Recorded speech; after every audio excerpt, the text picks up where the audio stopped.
Bismillahirrahmanirrahim. Assalamualaikum warahmatullahi wabarakatuh. Terima kasih semua yang bagi sokongan doa untuk kes hari ini lah. Sebenarnya kes hari ini pun agak terkejut sebab semalam petang dalam pukul 5 petang maklumkan oleh pegawai daripada pihak AMLA PJRM bahawa saya akan dituduh hari ini ke mahkamah di bawah satu atap hubungan syarikat.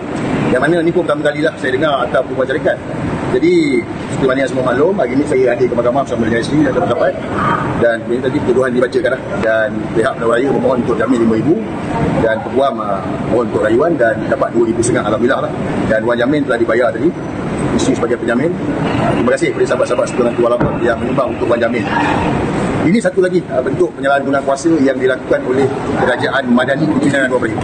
Sebab tuduhan hari ini adalah berkait dengan cara kaedah usaha yang mana saya sebelum ini pada 2017 telah membayar saman kepada Anwar Ibrahim.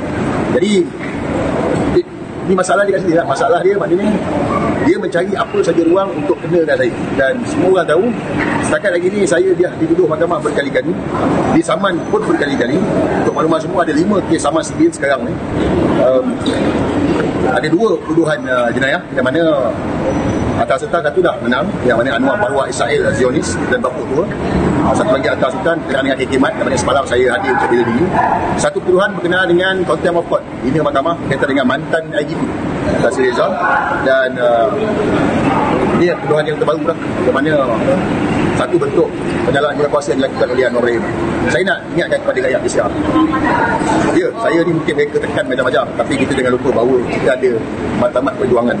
Kita ambil contoh yang terbaru macam Albert Ting, bagaimana dia diberlakukan oleh SPRN sehingga menyebabkan dia dan keluarga ditekan mental, torture untuk diam daripada bercakap. Jadi Albert Ting tak diam, dia melawan. Saya pun akan terus melawan. Jadi kepada rakyat Malaysia, kita kena lawan kezaliman ini. Kita jangan tunduk kepada mereka. Kebebasan rakyat kita kena buat sungguh-sungguh, dan jangan takut dengan kerajaan yang ada. Tak ada kerajaan yang kekal. Anwar Ibrahim ni pun tak kekal. Dia Perdana Menteri caretaker saja. Jadi lawan selagi mana kita mampu, lawan dengan bijaksana, bercakap selagi mana kita boleh. Pastikan mereka penangak-penangak ini dia ajar kita. Okey, ada soalan? Berapa bulan tu tambah? 30 Januari ni lah untuk penyerahan dokumen. Di mana yang saya maklum tadi, ini adalah kes berkenaan dengan syarikat Inbox Solution, yang mana pada bulan 12 2024 pukul 1 pagi saya telah ditangkap oleh pasukan AMLA. Kali kedua kali pertama pada bulan Jun 2024 pihak AMLA menyerbu rumah saya, menggeledah rumah saya, dan semua disita dibeku selama setahun. Pada bulan 12 pihak AMLA datang rumah saya lagi, dan kali ini ditangkap ada 420, di mana seperti yang dilaporkan oleh media bahawa saya telah solak dana orang awam, yang mana kat saya sebenarnya dibawa ke narkotik Sentul, dibuat ujian saringan air kencing. Jadi negatif lah. Jadi kat sini kita nampak lah bahawa mereka menggunakan apa saja yang ada untuk bagi tekanan kepada saya dan menyalahgunakan kuasa yang ada untuk melakukan perkara-perkara yang pada saya je, ada tekanan pada mental pada saya dan keluarga dan anak-anak. Jadi berhubung dengan siasatan 420 itu, memang saya tak pernah tipu duit orang awam. Walaupun mantan NGP keluar kenyataan saya telah scam duit orang awam. Jadi oleh kerana mereka tak dapat nak tuduh saya berkenaan dengan pengubahan wang haram, mereka tak boleh nak tuduh saya dengan 420 tipu. Jadi hari ini mereka tuduh saya, pihak AMLA, PJRM dan Kiaman, dengan atap pertubuhan syarikat. Yang mana syarikat yang saya buat enterprise ni, yang mana untuk bayar saman kepada Datuk Seri Anwar Ibrahim. Jadi terang-terang satu bentuk penyalahgunaan kuasa dah. Saya yakinlah kalau kita nak kira atap pertubuhan syarikat ini, ramai rakyat Malaysia kata tangkap. Ramai rakyat Malaysia yang dituduh di mahkamah kalau nak kira pasal atap pertubuhan syarikat. Begitu juga masa saya kena AMLA pada bulan Jun 2024. Kerana saya diamlakan oleh PJRM bersama LSDN kerana tidak hantar notis PJT Kapten.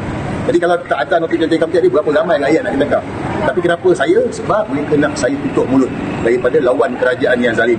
Sebab saya tak akan tutup mulut, kita akan lawan. Saya, isteri dan anak-anak, sahabat-sahabat seorang Timur Labok, kita akan lawan habis-habisan kerajaan yang zalim. Soalan? Soalan? Okey, tinggi tak?